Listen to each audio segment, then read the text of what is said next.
Hello everyone, welcome to Grammarly Hacks by Kavita. आज के session में अगेन हम डिस्कस करेंगे ईडियम्स एंड फ्रेजेस को।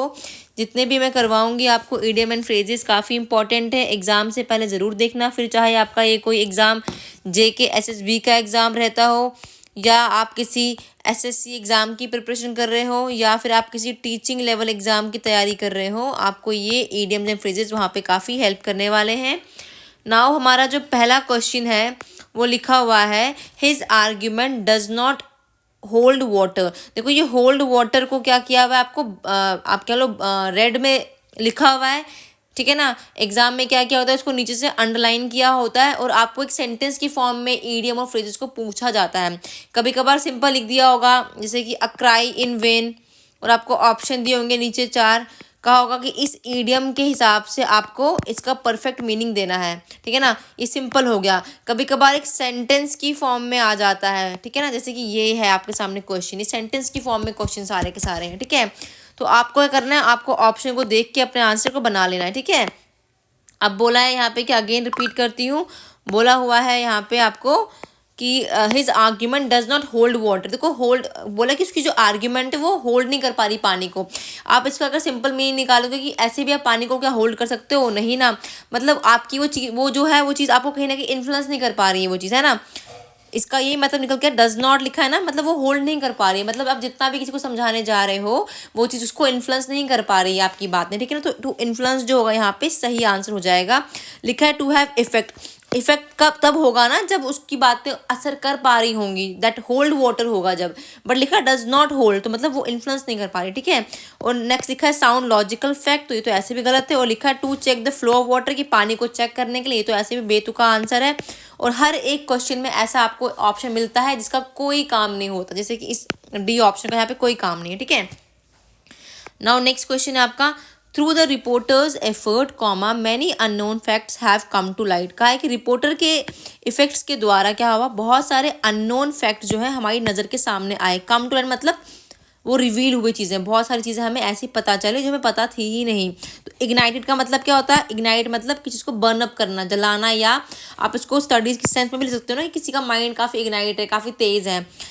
फ्लेड अप भी एक फ्रेज़ है, ठीक है ना। इसको हम वायलेंस के लिए भी यूज़ कर सकते हैं, एंगर के लिए भी यूज़ कर सकते हैं, ठीक है ना। अगर आप यूज़ करना चाहें फ्लेड अप को। ऐसे इसका मतलब भी क्या होता है, बर्न करना बहुत तेज़ी से, बहुत स्ट्रांगली। देन ब्राइटन का मतलब क्या होता है, चमकना, ठीक है। तो ये तीनों कहीं ना कहीं एक जैसे ही है हमारे। और एक लिखा है बीन रिवील्ड, तो यहाँ पे जो ये बीन रिवील्ड है ना, यही सही है। क्यों? क्योंकि यहाँ कहा है कि रिपोर्टर के जो एफर्ट्स थे, मैनी उसके द्वारा क्या हुआ, मैनी अननोन फैक्ट जो हमारे सामने कम इनटू लाइट, मतलब हमारे सामने वो रिवील हो गए। नेक्स्ट है you find a black ship in every community. कहा कि तुम्हें एक काली शिप, हर ब्लैक शिप हर एक कम्युनिटी में मिलेगी। मतलब कोई ऐसा इंसान मिलेगा या ऐसा इंसान मिलेगा जिसकी रेपुटेशन क्या होगी, खराब होगी। तो person with a bad reputation is your correct option. Next लिखा है one who does not cooperate, इसका तो सेंस ही नहीं बन के आता यहाँ पे। थर्ड लिखा है one who is always doing wrong, कि जो इंसान हमेशा गलत करता है, ये भी नहीं है। और one who lives the life of shame, ऐसा इंसान जो शेम, शर्मिंदगी की ज़िंदगी को जीता है, ये भी नहीं है। जब हम ब्लैक शिप यूज़ कर रहे हैं, इसका मतलब क्या है, ब्लैक से आप याद रखो बैड, है ना। कोई चीज़ जो काली है, जो बैड है ना, तो बैड रेपुटेशन वाला ऑप्शन लगा के आएंगे आप। नेक्स्ट क्वेश्चन है आपका, Rajiv washed his hand of the matter long ago. Rajiv ने इस मसले से अपने हाथ पहले ही साफ कर दिए हैं। अब ये वॉश हिज हैंड का मतलब क्या है, उसने इस मसले से अपनी रिस्पॉन्सिबिलिटी छुड़वा दी है ना, अपना पीछा छुड़वा दिया कहीं ना कहीं। तो refuse to change the decision, ये तो नहीं होगा, क्योंकि अगर वो रिफ्यूज़ करेगा मतलब कहीं ना कहीं उस मैटर में वो इन्वॉल्व होगा, तो ये हमारा आंसर नहीं बनेगा। टुक द रिस्पॉन्सिबिलिटी का मतलब होता है कि उसने रिस्पॉन्सिबिलिटी ली है उस मैटर की, तो उसने तो ली नहीं है। उसने कहा कि वॉश हिज हैंड मतलब उसने पीछा छुड़वा दिया है कहीं ना कहीं। Refuse to accept responsibility for, उसने रिफ्यूज़ किया है कि वो उस मसले की रिस्पॉन्सिबिलिटी को एक्सेप्ट करेगा, तो हमारा जो ऑप्शन है वो सी बन जाएगा यहाँ पर। और फोर्थ बोला है ओवरकम द रिस्पॉन्सिबिलिटी या डिफिकल्टी, ये भी हमारा नहीं होगा, ठीक है। नाउ नेक्स्ट क्वेश्चन है आपका, the police cordon of the area after the explosion. अब देखो कॉर्डन ऑफ भी क्या आपका फ्रेजल वर्ब है, इसका मतलब क्या होता है, किसी एरिया को ब्लॉक कर देना, किसी भी रीज़न से आपने उस एरिया को ब्लॉक किया है, ठीक है ना। टू ब्लॉक एन एरिया, वहाँ पे आग लग सकती है, कुछ भी हो सकता है, आपने उस एरिया को ब्लॉक किया है। तो पुलिस ने क्या किया, उस एरिया को ब्लॉक किया है एक्सप्लोजन होने के बाद, धमाका कोई हुआ होगा वहाँ पे, उसके बाद क्या हुआ, उसको ब्लॉक कर दिया गया, कॉर्डन ऑफ कर दिया गया। तो मतलब क्या है इसका, the police filled the whole area, क्या भर दिया एरिया को, नहीं ना। Police isolated the area, yes, police उस एरिया को क्या कर दिया है, आइसोलेट कर दिया है। आपने देखा होगा आमतौर पर भी जहाँ पे कोई मर्डर हो जाता है या किसी स्पॉट पे आग लग जाती है तो क्या होता है, कुछ टाइम के लिए उस एरिया को क्या किया जाता है, खाली कर दिया जाता है ना। तो हम वहाँ पे कॉर्डन ऑफ को यूज कर सकते हैं, ठीक है ना। ये एक फ्रेजल वर्ब है आपका। नेक्स्ट लिखा हुआ है अ क्राई इन विल्डरनेस, ठीक है ना। विल्डरनेस क्या है, ऐसा अनसुनी जगह जहाँ पे कोई चीज़ नहीं बनती है ना, विल्डरनेस, खाली अलोन सी। तो इसका बोला है अ क्राई इन वेन, ये खुद में भी एक ईडियम है, क्राई इन वेन। नेक्स्ट का है एन अनप्लीजेंट सिचुएशन, ऐसी सिचुएशन जो काफ़ी ज़्यादा अनप्लीजेंट है। अ क्राई विद लाफ्टर, हंसी के मारे आप रो रहे हो, आप हंस हंस के रो रहे हो, ठीक है ना।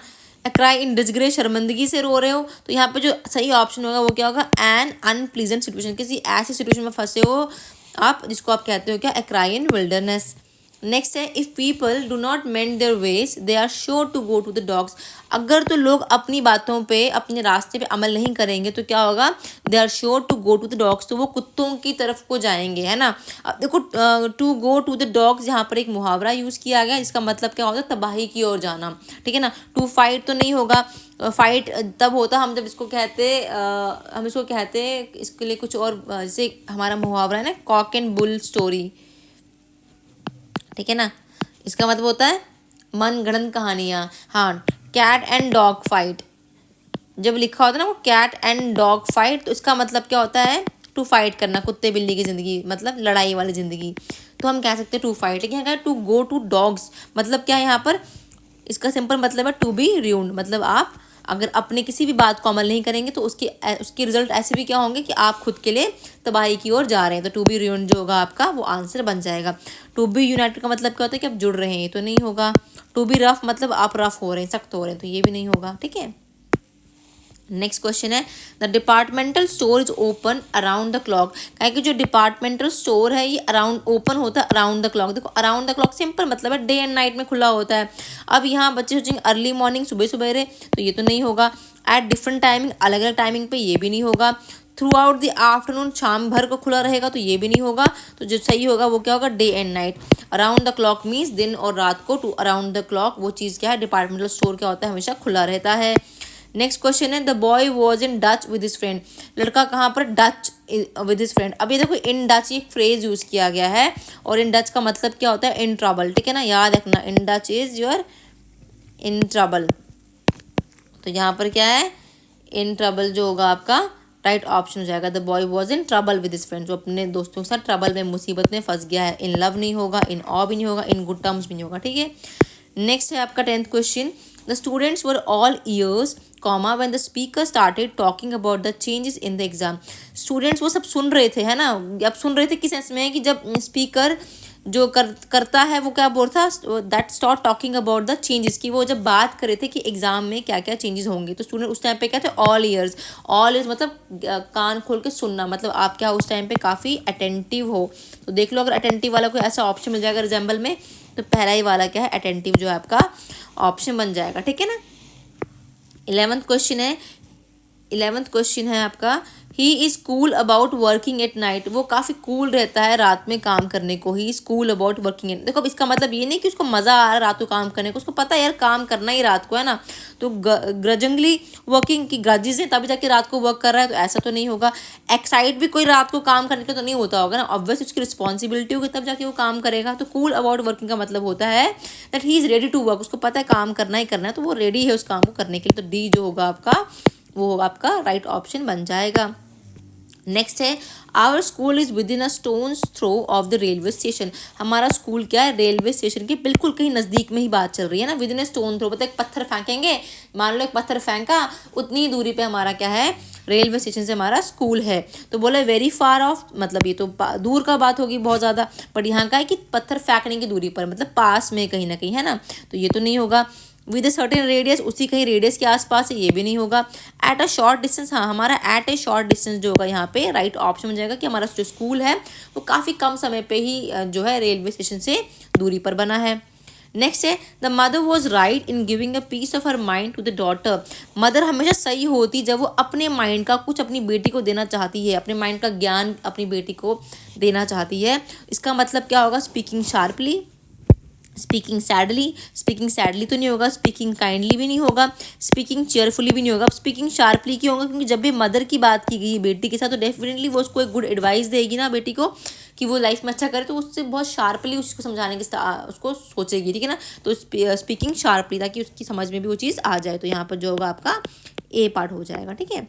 नेक्स्ट है the trial made a mockery of justice. जो ये ट्रायल हुआ इसने क्या किया? मजाक, देखो मॉकरी क्या होता है? रिडिकल करना, हंसी के वे में किसी पे, ठीक है ना। मॉकरी, मजाक बना दिया जस्टिस का। इस ट्रायल ने, जो ट्रायल आज हुआ, इसने क्या किया? जस्टिस का मजाक बना दिया।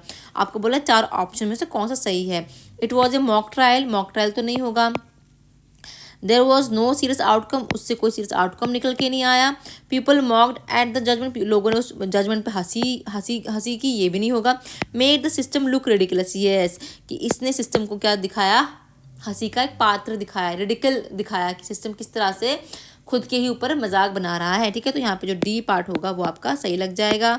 15th क्वेश्चन है he spoke well though it was his maiden speech. वो काफ़ी अच्छा बोलता है, though it was his maiden speech. अब मेडन यहाँ नौकरानी नहीं, वो मेड होता है, ठीक है ना। मेडन का मतलब होता है पहली स्पीच, पहली दफ़ा कोई काम हम कर रहे हैं। मान लो मैं कहीं कोई काम करने जा रही हूँ और मेरी पहली स्पीच है, तो उसको हम कहेंगे मेडन स्पीच, मेरा फर्स्ट ट्रायल है वो, ठीक है ना। तो यहाँ जो फर्स्ट स्पीच है वो सही हो जाएगा।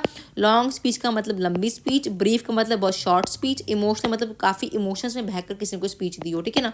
तो यहाँ पे A would be your right option. I hope जितने क्वेश्चन कराए मैंने आपको 15 के 15 ये आपको समझ आए होंगे। सारे के सारे बेस थे आपके ईडियम्स एंड फ्रेजेस पे। एग्ज़ाम का फेवरेट टॉपिक है, यहाँ से 2 क्वेश्चन आते ही आते हैं। तो जितने भी वीडियोस डाले जाते हैं उनको ज़रूर देखो एग्ज़ाम से पहले, they might help you a lot.